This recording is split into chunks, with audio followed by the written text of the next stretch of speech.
So hello everyone, क्या हाल चाल है आप सभी के। आई होप बहुत बढ़िया होंगे। मैं अमन वर्मा स्वागत करता हूं आप सभी का आज के इस नए धमाकेदार लेक्चर में। और आज हम एनसीईआरटी सॉल्यूशन सीरीज को कंटिन्यू करते चैप्टर नंबर 8 में पहुंच चुके हैं। इतना अभी तक हमने सोल्व कर लिया, अब चैप्टर नंबर 8 की बारी है। Chapter number 8 D and F block बहुत छोटा चैप्टर है और बहुत अच्छा चैप्टर है। मतलब इस चैप्टर में जो बच्चे लुढ़कने वाले होते हैं, फेल होने वाले होते हैं ना, उनको तो मैं बोलता हूँ भाई तू ये चैप्टर जरूर पढ़ के जा, क्योंकि इस चैप्टर से छोटा है। 3-4 नंबर के हर बार क्वेश्चन आते हैं, छोटा सा है, जल्दी से याद हो जाता है। कुछ चीजें इसमें अपवाद है, और इनऑर्गेनिक केमिस्ट्री का चैप्टर है तो अपवाद तो नहीं है, और बिना अपवाद की केमिस्ट्री में मजा भी नहीं आएगा। ठीक है, तो कुछ एक अपवाद है तो उनको तो हमको याद भी रखना पड़ेगा, और कुछ फंडामेंटल्स जिनको हमको कॉन्सेप्ट की तरह सीखने हैं और क्वेश्चन लगाना है, बस अपन लगाएंगे क्वेश्चन। और एक चीज और, इस एनसीईआरटी सॉल्यूशन सीरीज में इस चैप्टर के जो क्वेश्चन है ना एनसीईआरटी के, वो क्वेश्चंस जो है थोड़े कम आते हैं। मतलब उस टाइप के क्वेश्चन कम ही आते हैं, बट हम सीखेंगे जरूर, क्योंकि कॉन्सेप्ट की क्लैरिटी तो बढ़ेगी, हम क्वेश्चंस को और देखेंगे तो। वैसे क्वेश्चन कम आते हैं, कौन कौन से ज्यादा क्वेश्चन आते हैं मैं आपको बताऊंगा। किस तरीके के क्वेश्चन पे आपको ज्यादा फोकस करना है वो भी बताऊंगा, कौन से कम पढ़ने हैं वो भी बताऊंगा। ठीक है, तो सीट बेल्ट पहन लो, आज का कार्यक्रम शुरू करते हैं बच्चों। सबसे पहला क्वेश्चन देखो क्या है।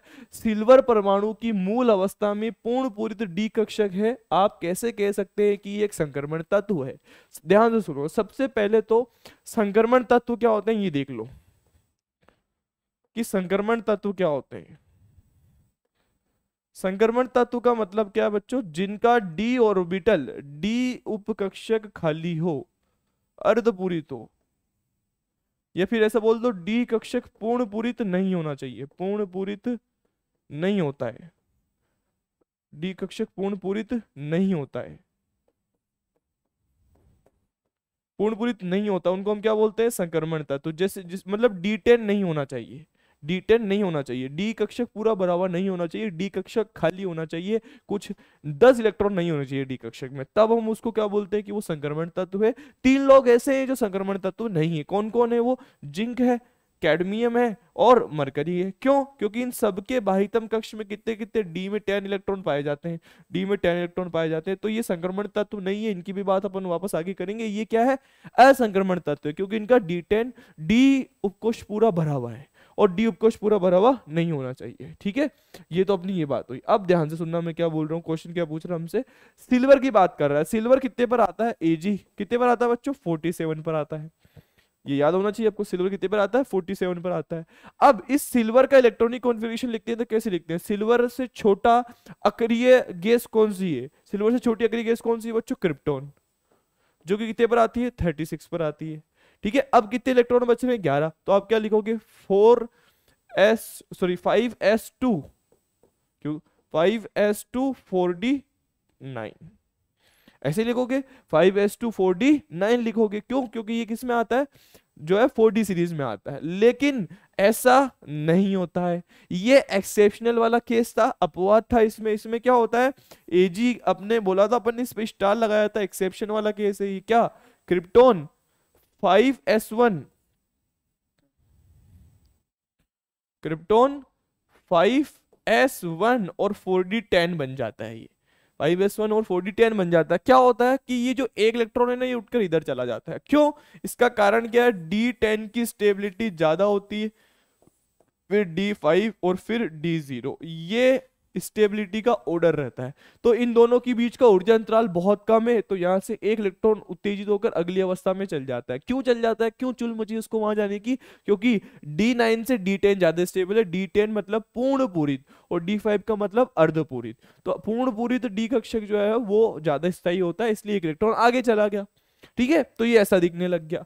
अब इसमें भी तो D10 आ रहा है, तो ये तो संक्रमण तत्व नहीं होना चाहिए, क्योंकि जिनमें में D10 आ जाता है वो संक्रमण तत्व नहीं होते हैं। तो अब भी इसमें भी D10 आ रहा है, तो अब ये संक्रमण तत्व क्यों है, ऐसा क्वेश्चन पूछ रहा है। क्या पूछ रहा है ये, सिल्वर परमाणु की मूल अवस्था में, मूल अवस्था मतलब ये वाली अवस्था, डी कक्षक 4d10 है, आप कैसे कह सकते हैं कि ये एक संक्रमण तत्व है।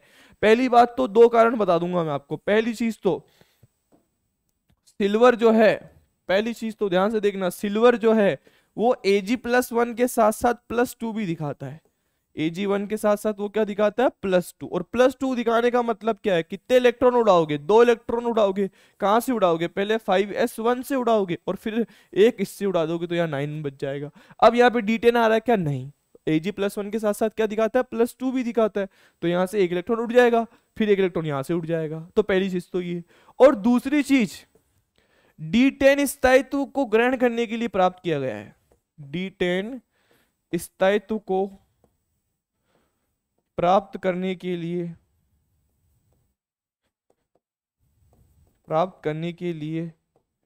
ग्रहण किया गया है।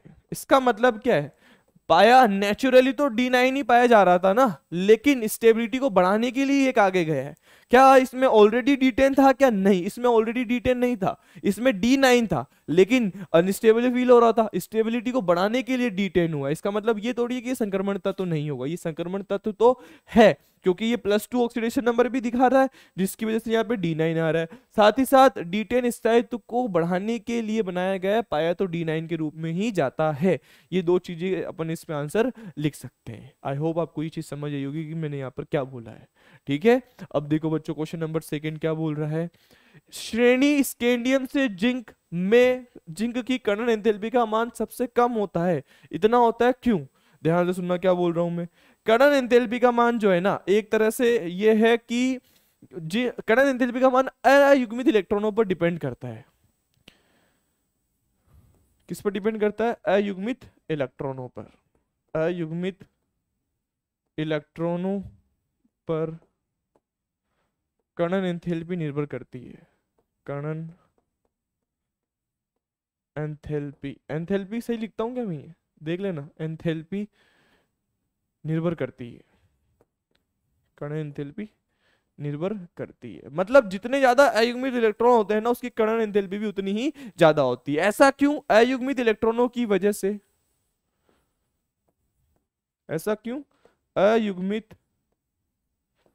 इलेक्ट्रॉनों के कारण धात्विक बंध बनते हैं, के कारण धात्विक बंध बनते हैं। सही है, धात्विक बंध बनते हैं, क्योंकि उनके बीच में अन्योन्य क्रियाएं होने लग जाती है और धात्विक बंध बनने लग जाता है इलेक्ट्रॉनों, अयुग्मित इलेक्ट्रॉनों की वजह से। अब जिसमें जितने ज्यादा अयुग्मित इलेक्ट्रॉन है, उसकी कर्णन एंथैल्पी उतनी ही ज्यादा होगी, क्योंकि उसमें धात्विक बंध उतने ही अच्छे बनेंगे। जिसमें अयुग्मित इलेक्ट्रॉनों की संख्या बहुत कम है या है ही नहीं, उनके बीच में धात्विक बंध बनेंगे नहीं, और बन भी गए तो बहुत कमजोर बंध बनेंगे, और उसकी वजह से उनकी कर्णन एंथैल्पी का मान क्या होगा, कम होगा। अब ध्यान से सुनना, ये किसकी बात कर रहा है, जिंक की बात कर रहा है। जिंक का इलेक्ट्रॉनिक कॉन्फ़िगरेशन क्या लिखते हो, 30 पर आता है, तो क्या लिखते हो बच्चों, ऑर्गन में 18 इलेक्ट्रॉन भर देते हैं अपन, फिर 4s2 और फिर 3d10 भरते हैं। अब जिंक जो है, इसका ऑक्सीडेशन नंबर क्या होता है, +2, तो यहाँ क्या दिखाता है, ये 4s0 3d10 दिखाता है। और 3d10 दिखाने का मतलब क्या है, ध्यान से सुनना, 3d10 दिखाने का मतलब क्या है।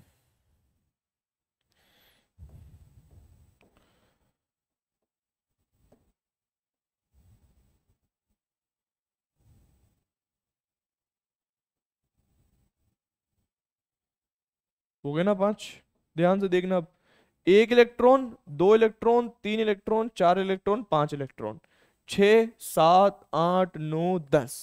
तो यहाँ पे 10 के 10 इलेक्ट्रॉन अपन ने भर दिए, तो n का मान कितना आ रहा है, 0। n क्या है, अयुग्मित इलेक्ट्रॉनों की संख्या। अयुग्मित इलेक्ट्रॉनों की संख्या कितनी आ रही है, 0। अयुग्मित इलेक्ट्रॉन है ही नहीं, और अयुग्मित इलेक्ट्रॉन नहीं है, तो इनके बीच में धात्विक बंध क्या होगा, बहुत कमजोर होगा, और धात्विक बंध कमजोर है तो कर्णन एंथैल्पी का मान क्या होगा, बिल्कुल कम होगा। और ऐसे सबसे ज्यादा किसका होगा, मैग्नीज का, क्योंकि इसमें अयुग्मित इलेक्ट्रॉन कितने आते हैं, 5 आते हैं। ठीक है, ध्यान से सुनना, वापस क्या बोला मैंने, अयुग्मित इलेक्ट्रॉन कर्णन एंथैल्पी, अयुग्मित इलेक्ट्रॉन पर कर्णन एंथैल्पी निर्भर करती है। मतलब जितने ज्यादा अयुग्मित इलेक्ट्रॉन होंगे, कर्णन एंथैल्पी भी उतनी ज्यादा होगी। कैसे सर, जितने ज्यादा अयुग्मित इलेक्ट्रॉन होते हैं ना, अयुग्मित इलेक्ट्रॉनों के कारण क्या होता है, धात्विक बंध बनता है, और अच्छा धात्विक बंध बना तो आप इसको अच्छे से जल्दी से इसको तोड़ नहीं पाओगे, तो कर्णन एंथैल्पी का मान ज्यादा लगेगा। अगर अयुग्मित इलेक्ट्रॉन कम हुए तो उनके बीच में धात्विक बंध क्या होगा, अच्छा नहीं बनेगा, कमजोर बनेगा, तो आप उसको इजीली तोड़ दोगे, तो उसमें कर्णन एंथैल्पी का मान क्या हो जाएगा, कम हो जाएगा। अब बात कर लेते हैं जिंक की। जिंक में अयुग्मित इलेक्ट्रॉन कितने हैं, 0, और अयुग्मित इलेक्ट्रॉन 0 होने की वजह से उनके बीच में धात्विक बंध बहुत कमजोर होते हैं, आसानी से टूट जाते हैं, तो कर्णन एंथैल्पी का मान क्या होगा, उसमें कम हो जाएगा। परमाणु एंथैल्पी भी बोलते हैं इसको। ठीक है, ये सेकंड नंबर का क्वेश्चन था अपना। अब देखो थर्ड नंबर का क्वेश्चन, संक्रमण तत्वों की 3D श्रेणी का कौन सा तत्व बड़ी संख्या में ऑक्सीकरण अवस्था दर्शाता है? ये क्वेश्चन इंपॉर्टेंट है, ठीक है, ये आ रखा है, ठीक है, ध्यान से सुनना क्या बोल रहा हूं मैं। संक्रमण तत्वों की 3D श्रेणी का कौन सा तत्व है जो बड़ी संख्या में ऑक्सीकरण दिखाता है? और वो है बेटा मैग्नीज। कौन है? मैग्नीज। क्यों? मैग्नीज कितने पर आता है? 25 पर आता है। क्या लिखते हैं अपन इसको? ऑर्गन। ये इलेक्ट्रॉनिक विन्यास वगैरह लिखना सीख लो पहले, ये नहीं सीखोगे तो फिर ये क्वेश्चन करने का कोई सेंस नहीं है। आपको पहले इलेक्ट्रॉनिक विन्यास लिखने की प्रैक्टिस करनी है, याद करना पड़ेगा कौन कितने पर आता है, किसका इलेक्ट्रॉनिक कॉन्फ़िगरेशन क्या है और कैसे लिखते हैं। ऑर्गन आ गया, कितने इलेक्ट्रॉन आ गए? 18।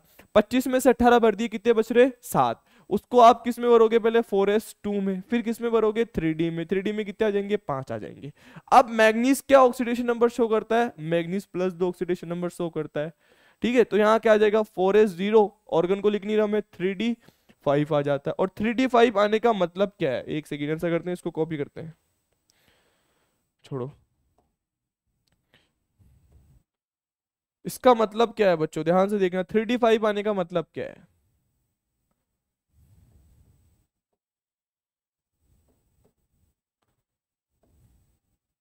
एक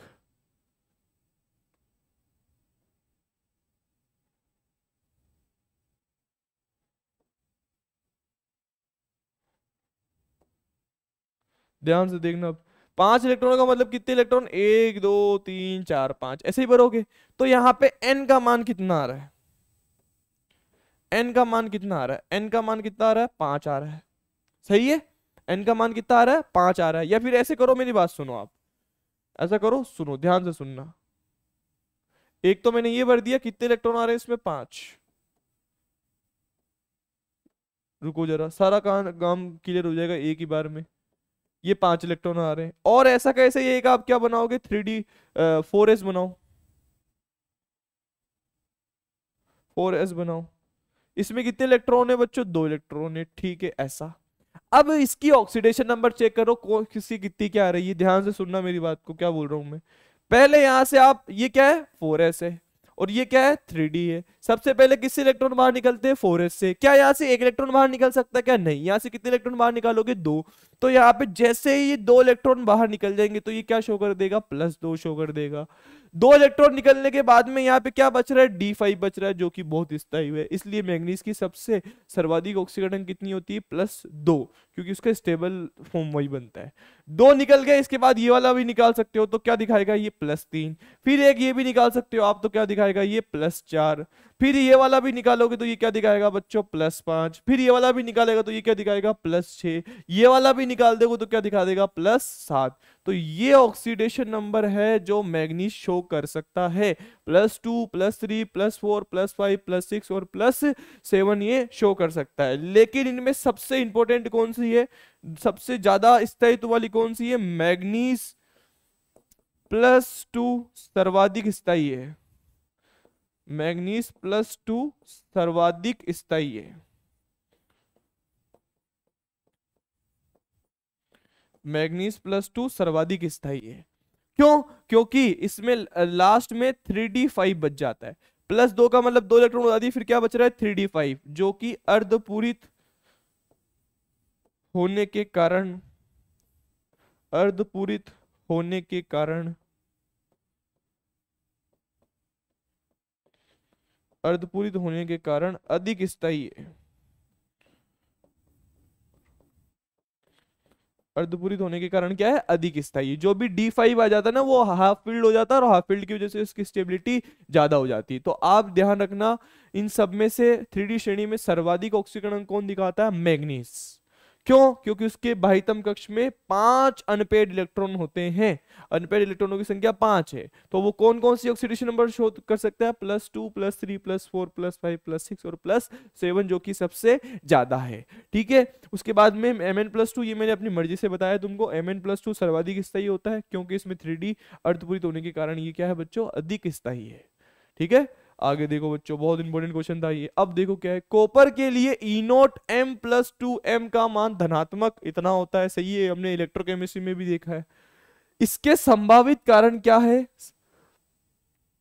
इसके उच्च ये और ये पर ध्यान दे देंगे ना बच्चों, क्या दिक्कत है। देखो कॉपर की बात कर रहे हैं ना, ये कॉपर है, कॉपर किस में, सॉलिड में। इसको आपको किस में बदलना है, कॉपर एकवश में, और किस में बदलना है, +2 में। तो यहां जो एंथैल्पी लगेगी उसको मैंने बोल दिया डेल एच बोल दिया। क्या बोल दिया, डेल एच बोल दिया। अब सुनना मेरी बात को ध्यान से, अब बहुत ध्यान से सुनना, अब क्या कर रहा हूं मैं।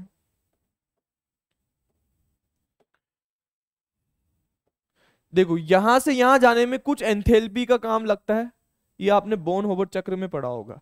सबसे पहले सॉलिड को आपको गैस में बदलना है, सॉलिड को किस में बदलना है, गैस में। और सॉलिड को गैस में बदलते हैं तो उसको हम क्या बोलते हैं, उद्रपातन। क्या बोलते हैं, उद्रपातन। और जो एंथैल्पी लगती है उसको हम क्या बोलते हैं, उद्रपातन एंथैल्पी। तो मैं यहां लिख देता हूं, यहां पे क्या लग रही है,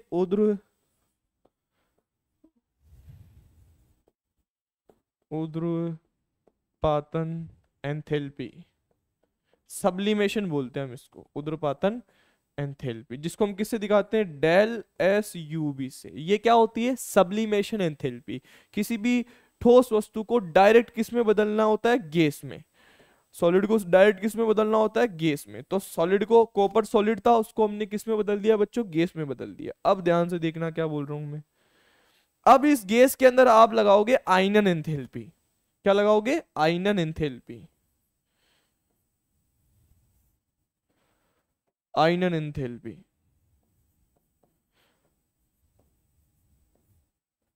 और ये आयनन एंथैल्पी कौन सी होगी, बोलो जल्दी से, ये आयनन एंथैल्पी कौन सी है, +2 में लगा रहे हो, मतलब क्या लगाओगे, I.E1 प्लस I.E2। दो है ना, कॉपर को किस में बदल रहा है, +2 में बदल रहा है। अब यहाँ पे जो Cu गैस अवस्था में था, अब किस में आ जाएगा, ये गैस अवस्था में तो रहेगा ही, लेकिन अब किस में आ गया, ये +2 में आ गया। और यहां से क्या हुआ, इसने अपने 2 इलेक्ट्रॉन बाहर पटक दिए। अब क्या करना है, अब आपको यहां से यहां जाना है, और यहां जाने के लिए आपको क्या करना पड़ेगा, अब ये गैस में और ये किस में, जलीय में। तो आपको लगानी पड़ेगी जल योजन ऊर्जा, या फिर जल योजन एंथैल्पी, जल योजन एंथैल्पी ऐसे लिखते हैं ना, देख लेना यार ये एंथैल्पी वाला। इसको किससे दिखाते हैं, डेल एच हाइड्रेशन से, डेल एच हाइड्रेशन से। जलयोजन ऊर्जा को, जलयोजन को हाइड्रेशन बोलते हैं इंग्लिश में। और ये जो पूरा मैंने आपको समझाया ना, ये है बॉन होबर चक्र, बॉन होबर या हेबर चक्र, इसको समझाया मैंने। अब ध्यान से सुनो मैं क्या बोल रहा हूं यहाँ पे।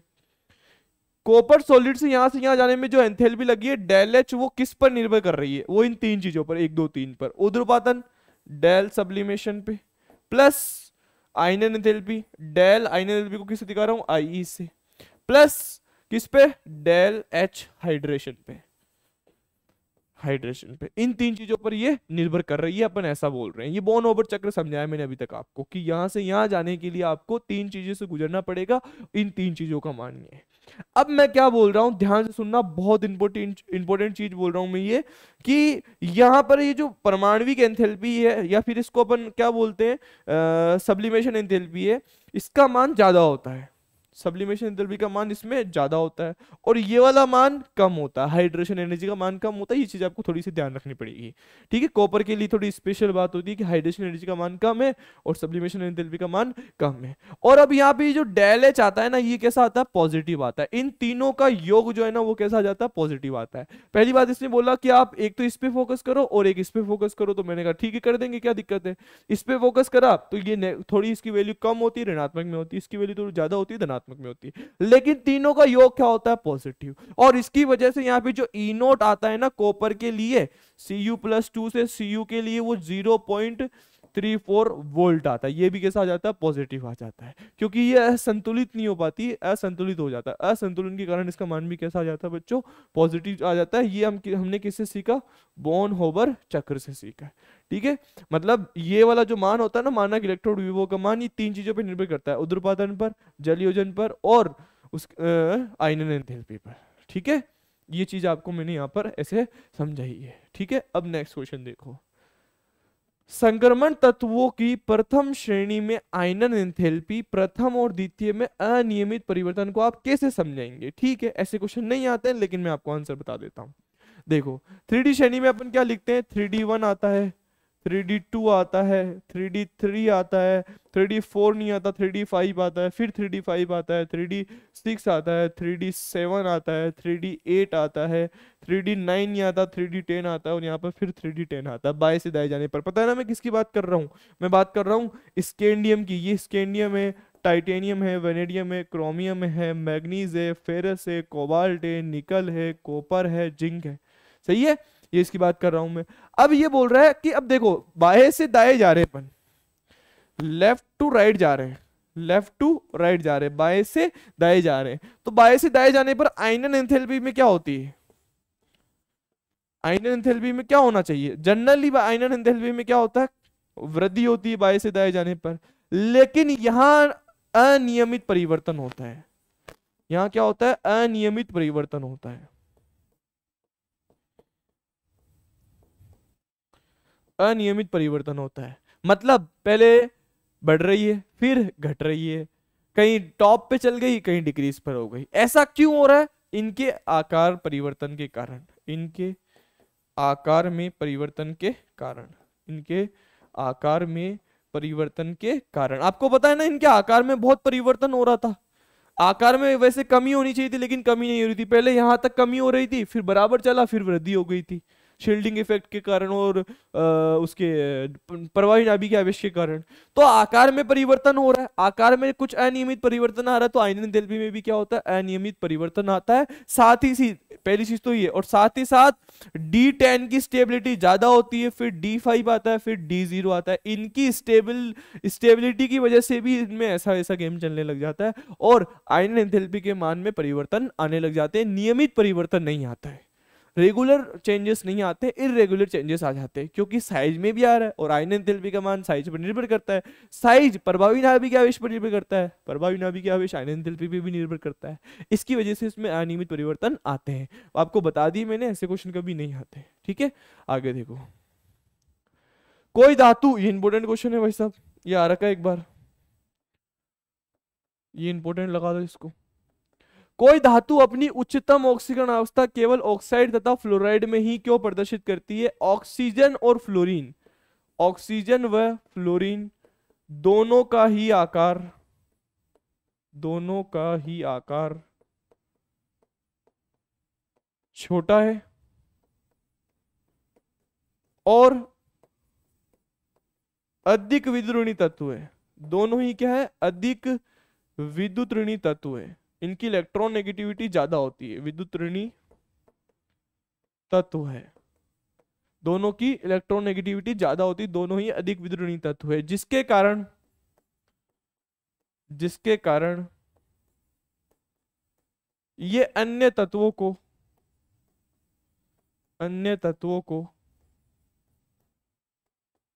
उनकी उच्चतम ऑक्सीकरण अवस्था में, उनकी उच्चतम ऑक्सीकरण अवस्था में, ऑक्सीडेशन नंबर है ना, ऑक्सीकरण अवस्था में ऑक्सीकृत कर देते हैं। ऑक्सीकृत, राइटिंग आज अच्छी नहीं आ रही ना, कोई बात नहीं, अभी सही हो जाएगी, देखना। क्या बोल रहा हूं मैं? ऑक्सीजन और फ्लोरीन जो है ना, दोनों का आकार छोटा है और दोनों की विद्युत ऋणात्मकता का मान अधिक है। इसकी वजह से क्या होता है? इनकी इलेक्ट्रॉन नेगेटिविटी ज्यादा है। अब इनके सामने कोई दूसरा तत्व आया तो ये उसको अपनी उसकी जो उच्चतम ऑक्सीकरण अवस्था है ना, जितना उसका पावर है उतना ऑक्सीकृत कर देते हैं, क्योंकि इनकी इलेक्ट्रॉन नेगेटिविटी का मान ज्यादा है। अब उनको बिल्कुल, जैसे मान लो इनके सामने कोई है एक्स, कोई भी एक्स है, उसकी उच्चतम ऑक्सीकरण अवस्था है 5, तो ये उनको 5 तक ऑक्सीकृत कर देंगे। अब ये उसके बाद और ऑक्सीकृत हो सकता है क्या? उसके बाद उसका पावर खत्म हो गया, हो ही नहीं सकता है। इसीलिए कोई भी धातु अपनी उच्चतम ऑक्सीकरण अवस्था कहां दिखाती है? ऑक्सीजन के साथ में और फ्लोरीन के साथ में, क्योंकि इनकी विद्युत ऋणात्मकता का मान अधिक होता है। ये उनको अपनी उच्चतम ऑक्सीकरण अवस्था तक ऑक्सीकृत कर देते हैं, इसके बाद उनका ऑक्सीकरण और होना पॉसिबल नहीं है। इसीलिए किसके साथ दिखाते हैं? ऑक्सीजन के साथ में। और किसके साथ में दिखाते हैं बच्चों? ये अपनी उच्चतम फ्लोरीन के साथ में। ठीक है, आगे देखो, अच्छा क्वेश्चन था ये। Cr+2 व Fe+2 में कौन प्रबल अपचायक है एवं क्यों है? ध्यान से सुनना। सबसे पहले मैं क्रोमियम की बात करता हूं। क्रोमियम कितने पर आता है बच्चों? 24 पर आता है। ठीक है, ये 24 पर आता है तो आप क्या लिखते हो इसमें? ऑर्गन 4s1 3d5, क्योंकि ये अपवाद था, क्रोमियम अपवाद था, तो यहाँ पे 4s2 3d4 आना चाहिए था, लेकिन अपन ने क्या लिखा 4s1 3d5 लिखा। +2 का मतलब क्या है बच्चों, इसमें से 2 इलेक्ट्रॉन उड़ा दिए, तो यहाँ क्या आ जाएगा ऑर्गन 4s1 0, और यहाँ क्या आ जाएगा 3d4 आ जाएगा, एक इलेक्ट्रॉन इधर से उड़ा दिया मैंने। ऐसे ही मैं Fe के लिए लिखता हूं, Fe कितने पर आता है, मैग्नीज के बाद Fe आता है, मैग्नीज 25 पर आता है, और ये कितने पर आता है 26 पर आता है। क्या लिखोगे इसके लिए आप, ऑर्गन 4s2 3d6 लिखोगे। अब जैसे आपने ऐसा लिखा, तो अब यहाँ +2 चार्ज है, +2 चार्ज होने का मतलब ये रहा +2। अब यहां मैंने लिख दिया ऑर्गन, 2 इलेक्ट्रॉन उड़ाने आपको, 4s से उड़ा दोगे पहले 0, और 3d में कितने आ जाएंगे 6 आ जाएंगे। ठीक है, ये बात हमको समझ आ गई, कोई नई चीज नहीं है। अब ध्यान से सुनना मैं क्या बोल रहा हूँ, क्या बोल रही है, Cr+2 व Fe+2 में कौन प्रबल अपचायक है। मान लिया कि क्रोमियम एक अच्छा अपचायक है, मान लिया 2 मिनट के लिए क्रोमियम एक अच्छा अपचायक है। अगर ये अपचायक है तो ये लोगों का क्या करेगा, ऑक्सीकरण, और खुद का क्या करेगा, अपचयन। खुद का अपचयन करने का मतलब क्या है, ये Cr+2 से किस में कन्वर्ट होगा, Cr+3 में। अरे बेटा, ये अगर अपचायक है तो ये लोगों का क्या कर रहा है, अपचयन, खुद का क्या कर रहा है, ऑक्सीकरण। ऑक्सीकरण करने का मतलब क्या है, इसका ऑक्सीडेशन अंक में क्या होनी चाहिए, वृद्धि, मतलब ये इलेक्ट्रॉन को खोना चाहिए, ये इलेक्ट्रॉन को खो देगा। अगर ये इलेक्ट्रॉनों को खो देगा तो ये 3d4 से कहां चला जाएगा, ये 3d4 से कहां चला जाएगा, 3d3 में चला जाएगा। सही है, इसमें आओ, मान लिया कि ये भी अब अच्छा अपचायक है, तो ये लोगों का क्या करेगा, अपचयन, और खुद का क्या करेगा, ऑक्सीकरण। खुद का ऑक्सीकरण करने का मतलब Fe+2 से कहां चला जाएगा, +3 में, एक इलेक्ट्रॉन का त्याग करके, इलेक्ट्रॉनों का त्याग ऑक्सीकरण कहलाता है। ठीक है, तो अब ये 3d6 से कहां चला जाएगा, एक इलेक्ट्रॉन निकालने के बाद ये किस में चल जाएगा, 3d5 में चला जाएगा। ऐसा करने से क्या हुआ ना मेरी जान, ध्यान से सुनना, ऐसा करने से क्या हुआ, ऐसा करने से ये हुआ कि ये जो 3d5 है ना, 3d5 जो ना ये अधिक स्थायी है, 3d5 जो है ना अधिक स्थायी है। क्यों अधिक स्थायी है, ये अर्धपूरित हाफ फील्ड है, और हाफ फील्ड वाले की स्टेबिलिटी ज्यादा होती है। 3d5 की स्टेबिलिटी ज्यादा है किससे, 3d3 से। तो अच्छा अपचायक कौन है, जल्दी से अपचयन किसका होगा, Fe का, लेट किसका होगा, उसका, क्योंकि वहां पे 3d5, यहाँ पे 3d5 बन रहा है और वहां पे 3d3 बन रहा है, इसीलिए इन दोनों में से अच्छा अपचायक कौन है, Fe+2 एक अच्छा अपचायक है। अरे यार बोलो यार, मेरी बात समझ आएगा कि मैं क्या बोलना चाह रहा हूँ। इतनी देर से मैंने जो ये रामायण गई है, क्या तुमको ये रामायण समझ आई है कि मैंने क्या बोलने की कोशिश की आपके सामने। क्रोमियम था, Fe था, मैंने क्रोमियम को लिख दिया, मैंने Fe को लिख दिया, दोनों का इलेक्ट्रॉनिक विन्यास लिख के +2 बना दिया। फिर मैंने सोचा कि ठीक है इतना तो कर दिया, अब आगे का देखो, आगे क्या बोल रहा है, बोल रहा है अपचायक है। अपचायक क्या होते हैं बच्चों, जो लोगों का अपचयन करते हैं, खुद का ऑक्सीकरण करते हैं। खुद का ऑक्सीकरण करने का मतलब क्या हुआ, ये अपने +2 से कौन सी अवस्था में जाना चाहिए, इससे ज्यादा वाली, मतलब +3 में जाना चाहिए। +3 में कैसे आएगा, जब ये एक इलेक्ट्रॉन को बाहर निकालेगा, मतलब 3d4 से किस में चला जाएगा, 3d3 में चला जाएगा। इधर भी यही, अगर ये अच्छा अपचायक है तो ये लोगों का क्या करेगा, अपचयन करेगा, खुद का क्या करेगा, ऑक्सीकरण। खुद का ऑक्सीकरण करने का मतलब +2 से किस में चला जाना चाहिए, +3 में चला जाना चाहिए, एक इलेक्ट्रॉन बाहर पटक देगा। 3d6 से किस में चला जाएगा, 3d5 में। अब इसका और इसका कंपैरिजन देख लो, 3d5 ज्यादा स्टेबल है या 3d3 ज्यादा स्टेबल है, 3d5 ज्यादा स्टेबल है। क्यों, क्योंकि ये अर्धपूरित है, अर्धपूरित कक्षक की स्टेबिलिटी ज्यादा होती है, तो ये ज्यादा स्टेबल हो गया, और ये ज्यादा स्टेबल है तो ये एक अच्छा अपचायक है, और वो एक दुर्बल अपचायक है। बोलो इतनी बात समझ आई क्या, चीजें हैं आपको थोड़ी बहुत ध्यान रखनी पड़ेगी, बस आसान सा काम था, इंपॉर्टेंट क्वेश्चन नहीं है, ठीक है, इंपॉर्टेंट क्वेश्चन नहीं है। आ रखा है, जेई में भी आ रखा है एक बार, और एक बार शायद ये अपने बोर्ड में भी आ रखा है, ठीक है। बोलो बच्चों, हाँ हाँ सर।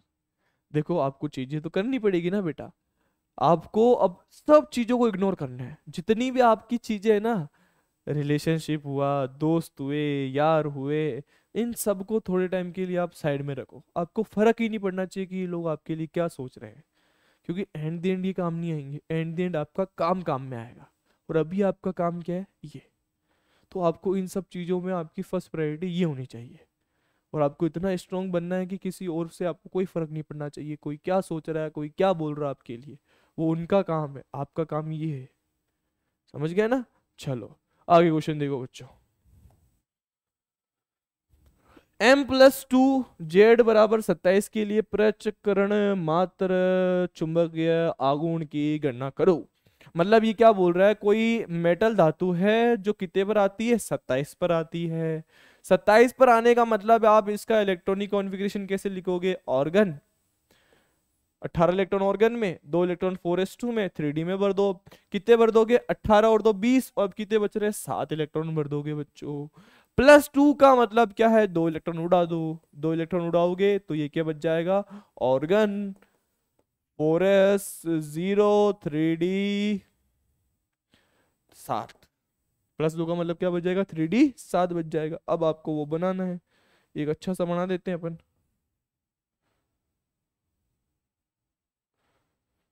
सैयारा में सैयारा, सितारों के जहां में मिलेंगे फिर से यारा। देखो मैं फिर बोल रहा हूँ, तू ईयरफोन लगा के मत बैठा करो मेरी क्लास में तो स्पेशली। एक तो मेरी आवाज इतनी गंदी, और ऊपर से कभी कभी मैं गुनगुना देता हूँ, और तुमने ईयरफोन लगा के बैठे तो कान में से खून आने लग जाएंगे तुम्हारे। 7 इलेक्ट्रॉन बनने, 1 2 3 4 5 6 7 भर दिए, 7 इलेक्ट्रॉन मैंने। अब ध्यान से देखो यहाँ पे n का मान कितना आ रहा है, n का मान कितना आ रहा है, अयुग्मित इलेक्ट्रॉन कितने हैं, अकेले इलेक्ट्रॉन सिंगल लोग तुम्हारी तरह कितने हैं बच्चों, 3। n क्या है, अयुग्मित इलेक्ट्रॉन, अयुग्मित इलेक्ट्रॉन की संख्या कितनी आ रही है, 3 आ रही है, ठीक है। क्या पूछ रहा है ये, चुंबकीय आघूर्ण, चुंबकीय आघूर्ण का फॉर्मूला बताओ क्या होता है।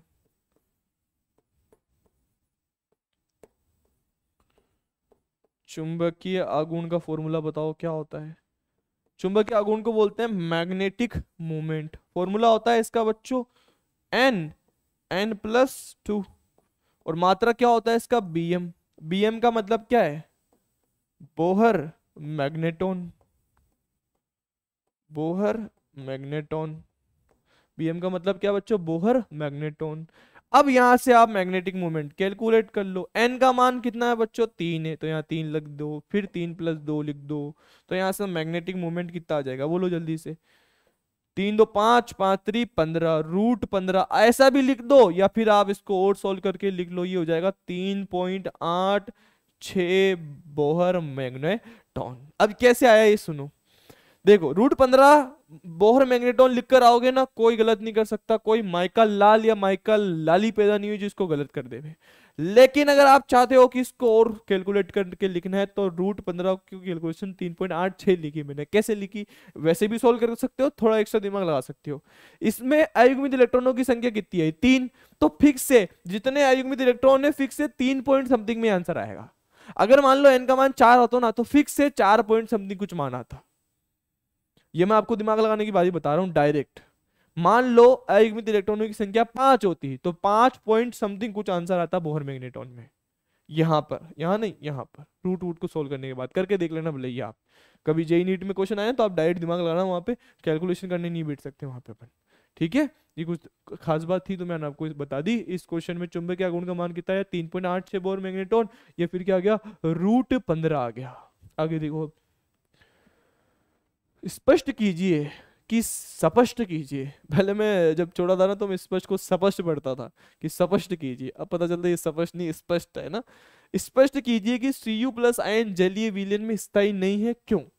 अच्छा देखो, Cu+ आयन जो है ना, एक तो Cu+ होता है। अच्छा पहले कॉपर का ऑक्सीडेशन नंबर लिखो। कॉपर का ऑक्सीडेशन नंबर ये 29 पर आता है, तो आप क्या लिखते हो इसको, ऑर्गन 4s1 3d10। ऐसा क्यों लिखते हो, क्योंकि ये अपवाद था, एक इलेक्ट्रॉन आगे चल जाता है स्टेबिलिटी को बढ़ाने के लिए। D9 अनस्टेबल होता है, D10 ज्यादा स्टेबल होता है, इसलिए। ठीक है, तो यहां से कॉपर क्या ऑक्सीडेशन नंबर दिखाना चाहिए, +1 दिखाना चाहिए। +1 दिखाएगा तो यहाँ क्या बचेगा, 4s0 3d10 बचेगा, जो कि स्टेबल है। D10 आ गया, पूर्ण पूरित हो गया, स्टेबल बन गया। लेकिन साथ ही साथ ये Cu+2 भी दिखाता है, साथ ही साथ ये क्या करता है, +2 भी दिखाता है, अपवाद है इसलिए 4s0 3d9 आ जाता है, एक इलेक्ट्रॉन और उड़ा दिया।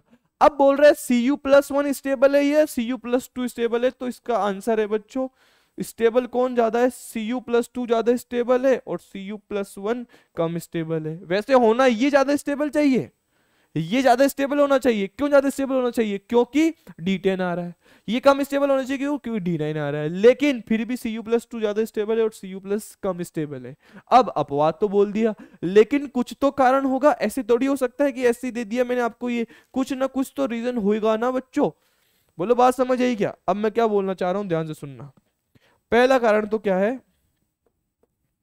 Cu+ में सेकंड आयनन एंथैल्पी का मान अधिक है।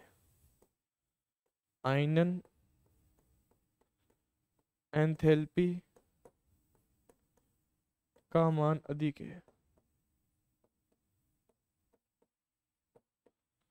सही बात है ना। इसके अंदर आपने Cu+ में D10 आ गया, एक इलेक्ट्रॉन निकाल दिया, प्रथम आयनन एंथैल्पी हो गई। द्वितीय आयनन एंथैल्पी का मान बहुत अधिक है, लेकिन यहाँ द्वितीय आयनन एंथैल्पी का मान बहुत कम है। यहां से एक इलेक्ट्रॉन आसानी से और निकाल सकते हो आप। नहीं समझ आया।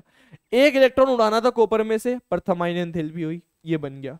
दूसरा और उड़ाना है तो आपको द्वितीय आयनन एंथैल्पी लगेगी, और इसका मान अब बहुत ज्यादा हो गया। क्यों, क्योंकि यहाँ D10 आ गया जो कि स्टेबल है। इसमें से इलेक्ट्रॉन निकालना क्या हो गया, मुश्किल हो गया। लेकिन Cu+2 में से एक इलेक्ट्रॉन निकालना क्या है, आसान है, क्योंकि D9 है, अनस्टेबल है। एक कारण तो ये हुआ। दूसरा, Cu+ का असमानुपातन हो जाता है। Cu+ का असमानुपातन हो जाता है। Cu+ का क्या हो जाता है बच्चों, असमानुपातन हो जाता है। असमानुपातन होने का मतलब क्या, ध्यान से देखना। एक इक्वेशन है ना, Cu+ जो है ना एकवश में है। एकवश का मतलब जलीय है, क्योंकि जलीय की तो बात कर रही है, जलीय है। मान लो ये 2 है, तो क्या होता है ना, ये एक तो बदल जाता है Cu+2 में और एक रह जाता है ये Cu में। एक तो किस में चल गया, Cu+2 में, और एक किस में चल गया बच्चों, ये Cu में चल गया। तो क्या हुआ, ये यहां से ये किस में है, एकवश में ही है, और ये किस में है, सॉलिड में।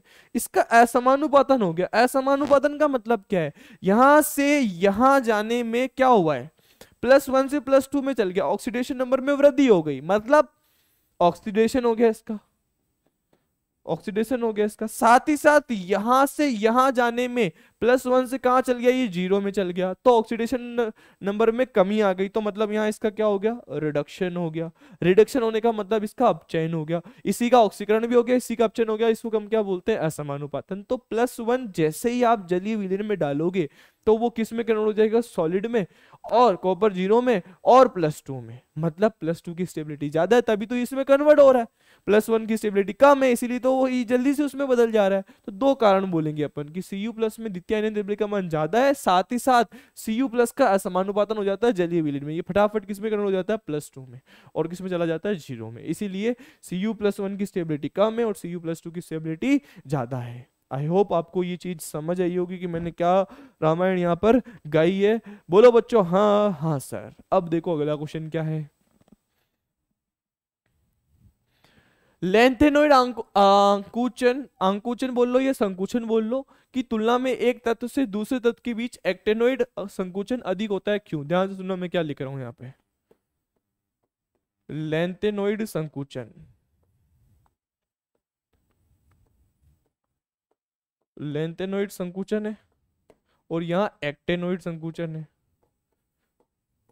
दोनों ही हम पढ़कर आ चुके हैं वैसे तो। संकुचन या अंकुचन दोनों एक ही बात होती है बच्चों, है ना। अब सुनना क्या बोल रहा हूं मैं। लेंथेनोइड संकुचन का मतलब क्या होता है, लेंथेनोइड का मतलब आप किस में इलेक्ट्रॉन भरते हो, 4f में। 4f में कितने, 14 इलेक्ट्रॉन भरते हो आप। तो 4f 14 इलेक्ट्रॉनों का दुर्बल परिरक्षण प्रभाव, दुर्बल परिरक्षण प्रभाव के कारण, दुर्बल परिरक्षण प्रभाव के कारण आकार में कमी आती है।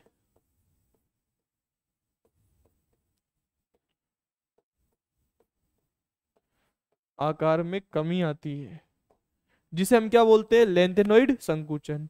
एक्टेनोइड संकुचन में क्या होता है, एक्टेनोइड में हम किस में इलेक्ट्रॉन भरते हैं, 5f में 14 इलेक्ट्रॉनों के दुर्बल परिरक्षण प्रभाव के कारण, परिरक्षण प्रभाव के कारण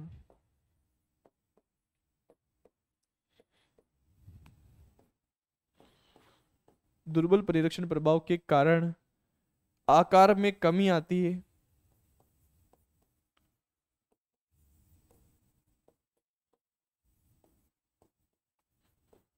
आकार में कमी आती है। सुनो क्या बोल रहा हूं मैं।